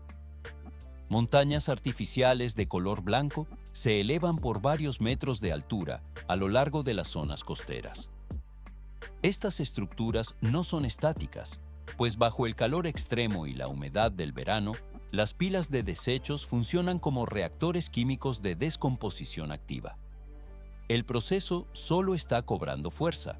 Los restos de carne residual que quedan atrapados en las fisuras de las conchas comienzan un proceso de putrefacción acelerada. Las bacterias proliferan de manera incesante en las grietas oscuras de las acumulaciones. A medida que la materia orgánica se descompone, se liberan nubes invisibles de gases compuestos por amoníaco y sulfato de hidrógeno. Parece un problema meramente visual, pero en realidad la química atmosférica en las cercanías se vuelve peligrosa. El aire se torna tóxico para el sistema respiratorio humano provocando una irritación constante en los pulmones de los habitantes locales que conviven con estas emanaciones químicas. El material orgánico residual sigue su curso de degradación lenta mientras el entorno industrial busca una solución al excedente mineral. Apenas a unos pocos kilómetros de distancia, tierra adentro, se manifiesta un fenómeno que representa el opuesto exacto del exceso: la exhaustión absoluta del terreno. El suelo fértil de la provincia de Fujian está muriendo de forma sistemática y visible. ¿Por qué la tierra en una de las regiones más productivas se está convirtiendo en un desierto estéril? A primera vista, los campos parecen normales, pero un análisis profundo revela que la estructura biológica ha colapsado. Si se recorriera un pomar de frutas en el año 2021, se observaría una escena de desolación técnica donde la superficie está agrietada, seca y carente de cualquier actividad microbiológica. El potencial de hidrógeno, conocido como el pH del suelo, se ha desplomado hasta alcanzar niveles críticos situados entre 3,8 y 4,2. Para comprender la magnitud de este desastre, estas cifras indican que la tierra es casi tan ácida como el zumo de un limón puro. El proceso solo está cobrando fuerza. El sustrato se ha vuelto tan hostil para la vida vegetal que las raíces de los árboles sufren quemaduras químicas inmediatas al contacto y pierden su capacidad de anclaje mecánico. Se ve cómo la topografía del terreno rechaza el ciclo natural de hidratación durante las precipitaciones. Cuando llueve, el agua no logra penetrar en las capas inferiores para nutrir el sistema radicular. El líquido simplemente escurre por una superficie que se ha tornado dura e impermeable, presentando una textura y resistencia similar a la del cemento mojado. Pero esto es solo el comienzo. Las autoridades locales han tenido que admitir una realidad técnica aterradora tras sus evaluaciones de campo. Si no se aplicara una intervención correctiva inmediata, vastas áreas de cultivo productivo serían abandonadas por completo en un plazo menor a 15 años. Se puede notar la existencia de una paradoja geográfica y química de proporciones masivas. Por un lado, se encuentran montañas de calcio acumuladas que saturan el entorno, mientras que por el otro existen tierras ácidas cuya recuperación depende estrictamente de ese mismo elemento. Parece un proceso simple conectar la abundancia de un residuo con la carencia de un nutriente, pero en realidad esto exigiría una ingeniería colosal para vincular ambos desastres ambientales. La solución necesaria no surge de una invención futurista compleja, sino de la aplicación de principios básicos de química industrial a gran escala. Todo se vuelve más complejo al intentar trasladar miles de toneladas de material reactivo a través del territorio. El equipo de ingenieros y científicos comenzó a trazar un plan donde los desechos se transforman en el componente esencial para neutralizar la acidez extrema. La respuesta técnica para salvar el suelo de Fujian se encontraba en la integración logística de estos dos problemas. 264 millones de libras de conchas de ostras son devoradas cada año por una infraestructura diseñada con un propósito único. ¿Para qué se construye una fábrica de dimensiones masivas dedicada exclusivamente al procesamiento de restos marinos? A primera vista, la acumulación de estos desechos parece un problema de gestión de residuos, pero en realidad, esta planta en Ruiyán transforma el material biológico en un recurso industrial de alto valor mediante un proceso de fuerza bruta y control térmico extremo. Camiones de alto tonelaje descargan las conchas brutas directamente en las tolvas de recepción de los trituradores industriales. Se puede notar cómo los martillos de acero golpean la estructura calcárea, rompiendo las piezas originales en fragmentos más pequeños y manejables bajo un siseo metálico constante. El equipo separa gradualmente los restos por tamaño para asegurar una entrada uniforme a la siguiente fase. Pero esto es solo el comienzo. Las conchas ya fragmentadas son lanzadas al interior de hornos rotativos gigantescos para ser sometidas a la calcinación. El equipo gradualmente inclina y gira el cilindro de acero para que el material avance de forma constante a través de la zona de fuego. En esta etapa no termina el proceso de transformación física. pues el verdadero cambio ocurre en la estructura molecular del calcio. 473 grados Fahrenheit, equivalentes a 245 grados Celsius. Es la temperatura exacta que alcanza el núcleo de estos hornos. Durante 30 minutos, las partículas de concha son horneadas en este entorno térmico controlado, donde el calor actúa con una precisión quirúrgica. El proceso solo está cobrando fuerza mientras la materia prima se desplaza lentamente por el interior del cilindro ardiente. Dos propósitos vitales sustentan la aplicación de este calor intenso en la línea de producción. Primero, se produce una esterilización absoluta, donde cualquier tipo de bacteria nociva o residuo orgánico de carne es incinerado de forma instantánea por el contacto con el aire caliente. Se ve cómo los restos volátiles desaparecen, dejando tras de sí únicamente el componente mineral purificado. Todo se vuelve más complejo cuando se observa el segundo efecto del tratamiento térmico.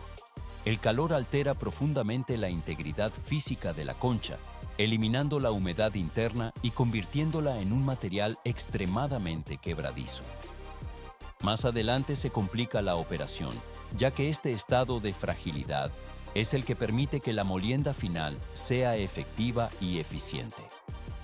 El material resultante pierde su dureza original para facilitar su reducción a niveles microscópicos. Un polvo blanco finísimo emerge finalmente por el extremo opuesto de la línea de producción mecanizada. Se puede notar cómo el material, ahora conocido como biocau oceánico, se desliza hacia los silos de almacenamiento con una textura sedosa y uniforme. El flujo procesado abandona la zona de enfriamiento, pasando a una fase tranquila de empaquetado final. 220 millones de libras de un producto agrícola limpio.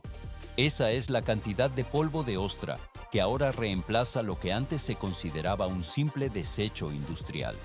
¿Por qué este material recuperado tiene la capacidad de transformar campos enteros de cultivo? A simple vista, parece un residuo mineral sin valor, pero en realidad actúa como un agente químico de alta eficacia para la restauración de terrenos degradados.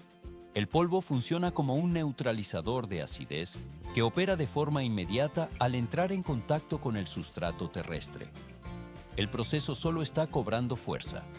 El suelo con altos niveles de acidez mantiene los nutrientes bloqueados, impidiendo que las raíces de las plantas los absorban para su desarrollo. Se puede notar cómo este polvo fino se deposita sobre la tierra, actuando como un antiácido de origen natural que desbloquea los elementos vitales. La reacción química neutraliza el ambiente hostil de manera instantánea, permitiendo que la actividad biológica se reactive en zonas donde la vida vegetal había dejado de prosperar. Más adelante se complica. Aunque la teoría detrás de este proceso químico era impecable, la aplicación en la agricultura real se presenta como un entorno operativo lleno de variables difíciles de controlar. Se ve cómo los camiones de transporte, cargados con toneladas de este material blanquecino, se desplazan hacia las zonas agrícolas más afectadas por la degradación. El equipo de logística posiciona la carga mientras los sistemas de descarga liberan el polvo en una capa uniforme sobre la superficie del campo. Todo se vuelve más complejo durante la fase de validación técnica en el terreno. El verdadero examen de esta tecnología comenzó en el momento exacto en que las primeras aplicaciones tocaron los suelos devastados de las granjas. Se puede observar cómo las aspas de los distribuidores giran incesantemente para esparcir el producto con precisión milimétrica. Los resultados en la estructura del suelo fueron visibles de forma inmediata tras las primeras lluvias, confirmando la efectividad del tratamiento. Transición al siguiente nivel. Este material, que durante décadas permaneció acumulado como un residuo tóxico, se encuentra ahora ensacado y dispuesto para su distribución masiva en la industria agropecuaria. El polvo se asienta lentamente en los surcos, preparando el terreno para las nuevas siembras que se beneficiarán de un equilibrio de pH optimizado. El material abandona la fase de procesamiento, pasando a una fase tranquila de integración con el ecosistema productivo. 60%. Esa es la cifra exacta en la que se disparó la productividad en los campos de cebollino, un cultivo vital para la economía de la región. ¿Por qué el uso de este material orgánico genera un impacto tan superior a los métodos tradicionales? A primera vista, la aplicación de un polvo residual parece un proceso demasiado simple para transformar la agricultura. Pero sin esta intervención biológica, las plantas permanecían amarillas y atrofiadas en suelos agotados, mientras que tras su dispersión se registró una verdadera resurrección en la estructura del terreno.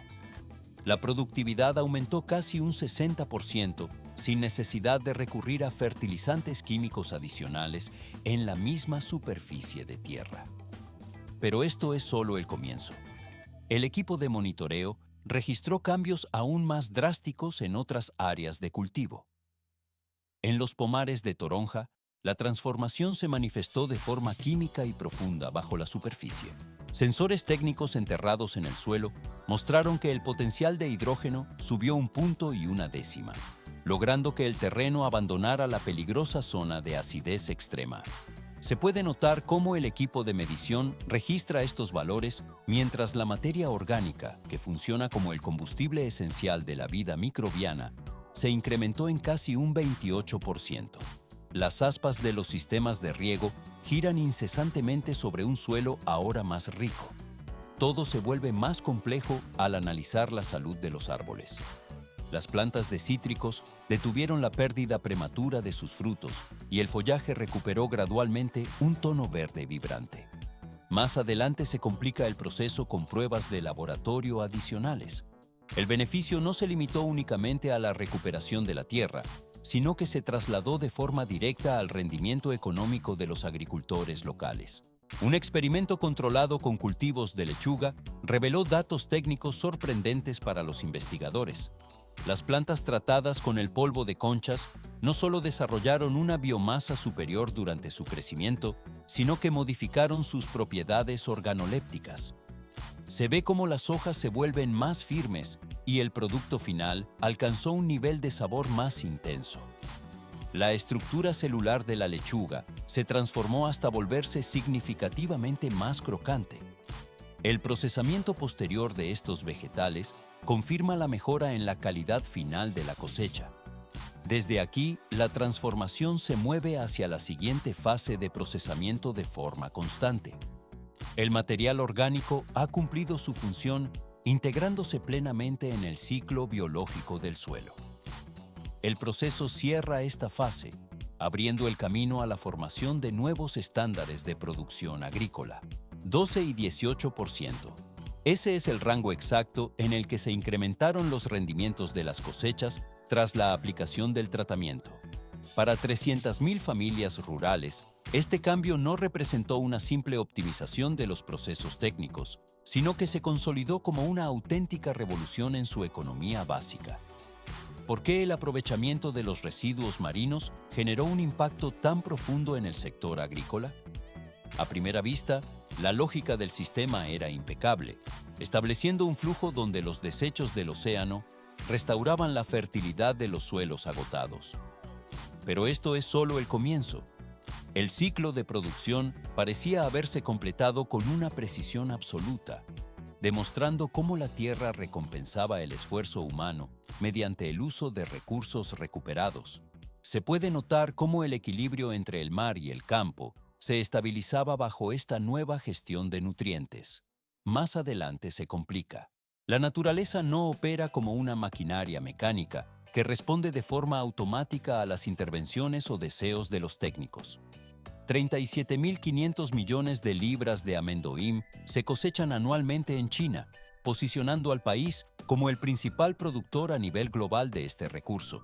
Se trata de un cultivo de alta prioridad estratégica para la seguridad alimentaria y la industria nacional. Sin embargo, cuando los investigadores procedieron a la aplicación del polvo de conchas en los terrenos degradados destinados a esta leguminosa, se produjo un fenómeno técnico inesperado. El proceso solo está cobrando fuerza. El suelo experimentó mejoras físicas y químicas medibles, elevando los niveles de potencial de hidrógeno y adquiriendo una textura notablemente más esponjosa y aireada. Se ve cómo la estructura de la tierra se transforma bajo la acción de los componentes calcáreos, facilitando en teoría el desarrollo de las plantas. A pesar de estas condiciones óptimas en la superficie, el volumen de la cosecha final comenzó a descender de forma alarmante. Todo se vuelve más complejo. Científicos y técnicos se enfrentaron a una contradicción física que desafiaba los análisis iniciales de laboratorio. Solo parece evidente que un mejor suelo debería producir mejores frutos, pero la realidad microscópica dictaba un comportamiento diferente en los campos de prueba. La solución al enigma no se encontraba en los minerales añadidos, sino en la actividad biológica interna del sistema radicular. Transición al siguiente nivel. Las plantas de amendoim pertenecen a la familia de las leguminosas y su desarrollo depende estrictamente de una relación de simbiosis. Se puede notar cómo bacterias específicas colonizan las raíces para formar nódulos que ejecutan la captura del nitrógeno atmosférico.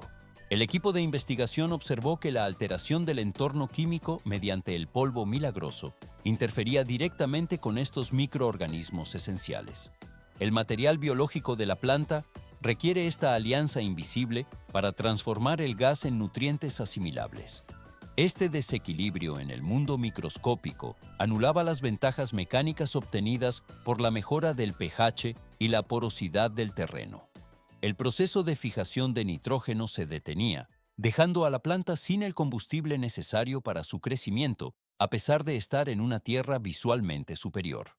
Así, el estudio del suelo reveló que la productividad depende de factores que van mucho más allá de la simple composición química de la superficie. El acero de la investigación continúa forjando nuevas respuestas para optimizar este vínculo vital entre la biología y la técnica. 85% de los arrecifes naturales de ostras de la región desaparecieron por completo durante el transcurso de los últimos 150 años. ¿Por qué el lecho marino se transformó de una floresta viva en un desierto de lodo inerte? El fondo del mar perdió su estructura vital ante la presión constante, dejando extensiones vacías donde antes prosperaba la biodiversidad. Esta degradación silenciosa bajo el agua reflejaba una crisis que no se limitaba a las acumulaciones de cáscaras en la superficie terrestre. Las bacterias no consiguieron adaptarse a la velocidad de la intervención humana. Se puede notar cómo el ecosistema requiere intervalos prolongados para su recalibración biológica frente a los cambios bruscos. El uso del polvo de ostra demostró su potencia técnica, pero no funcionó como un mecanismo de restauración instantánea para todas las especies involucradas.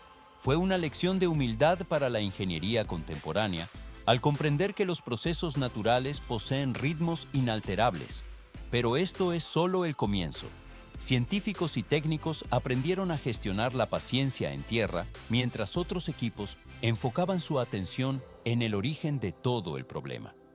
Todo se vuelve más complejo al analizar las profundidades. Se ve cómo el entorno submarino, antes densamente poblado, quedó reducido a llanuras de sedimentos sin rastro de los antiguos arrecifes. La solución para recuperar este ecosistema perdido no dependió de la implementación de alta tecnología, sino de la recuperación de la sabiduría antigua. 300 años atrás, se encontraba la respuesta técnica que ingenieros y biólogos decidieron adoptar tras viajar en el tiempo a través de los registros históricos. Se prescindió totalmente del uso de concreto o de estructuras metálicas de alta complejidad técnica. El equipo utilizó simples estacas de bambú y madera para intervenir en los lodazales de la costa. Estas piezas de madera se clavaron manualmente una a una, desafiando la tendencia actual de la mecanización pesada. Más adelante se complica. A primera vista, el método de las estacas parece demasiado rudimentario para una crisis de tal magnitud, pero en realidad respondía a una necesidad física precisa de las larvas. El objetivo principal consistía en generar una base sólida y estable en medio de la corriente. Sin este soporte, las larvas de ostras que flotan en la columna de agua no encuentran un punto de anclaje donde sujetarse para iniciar su desarrollo.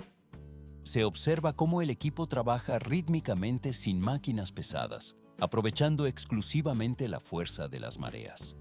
el proceso solo está cobrando fuerza. 10 veces aumentó la biomasa en el área intervenida tras la colocación de los soportes de madera y bambú. Los especialistas quedaron atónitos ante la rapidez de la respuesta biológica en un entorno que se consideraba estéril.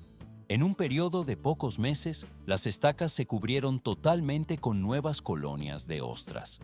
Se puede notar cómo la vida se adhiere a la estructura, transformando el paisaje submarino de forma visible y acelerada. Transición al siguiente nivel. Una única ostra adulta funciona como una máquina biológica de filtrado con una capacidad operativa sorprendente.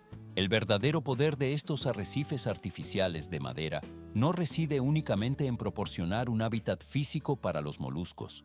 Su función principal se centra en la limpieza activa del entorno acuático mediante la succión y procesamiento constante de partículas.